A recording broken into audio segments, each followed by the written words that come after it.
Insecurity and high cost of living certainly will give rise to high crime rates. This is the real truth.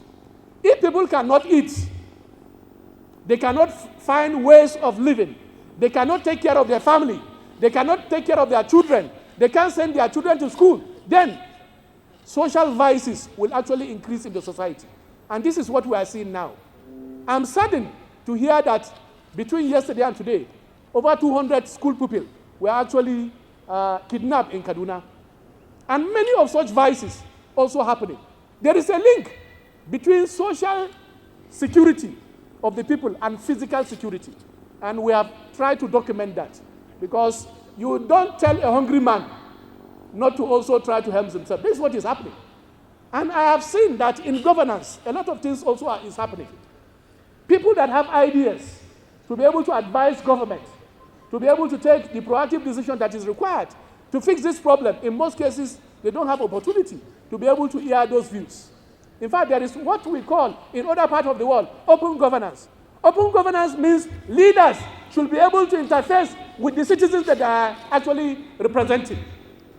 In most cases, after election, you see barricades.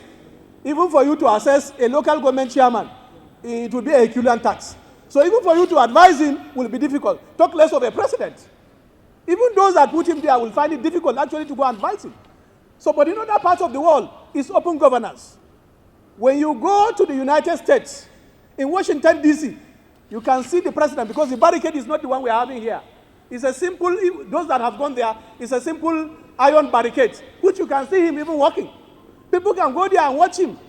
But here, even from the first gate, second gate, third gate, there is no way you can communicate. In the past, I remembered, and I must say so, under Yaradua, when I was the president of this union, when you write letter to the president, he responds in writing.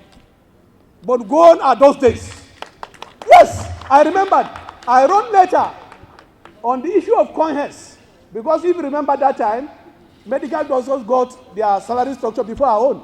And I wrote to him a very lengthy document to say that this is injustice, because health sector is a teamwork. You may have a captain, you may have a goalkeeper, you may have a striker. If you don't treat them together, will you have an ultimate result? No. The obvious answer is no. So when he wrote that memo, he actually wrote back to say we are taking action. This issue will be addressed. But that has gone. If you even write several memos, it's hardly acknowledged. That's to tell you that there is no open governance, and actually communication between the citizens and those who have elected have actually failed. Thanks for checking out Symphony on YouTube. Please be sure to subscribe and like our videos for updates.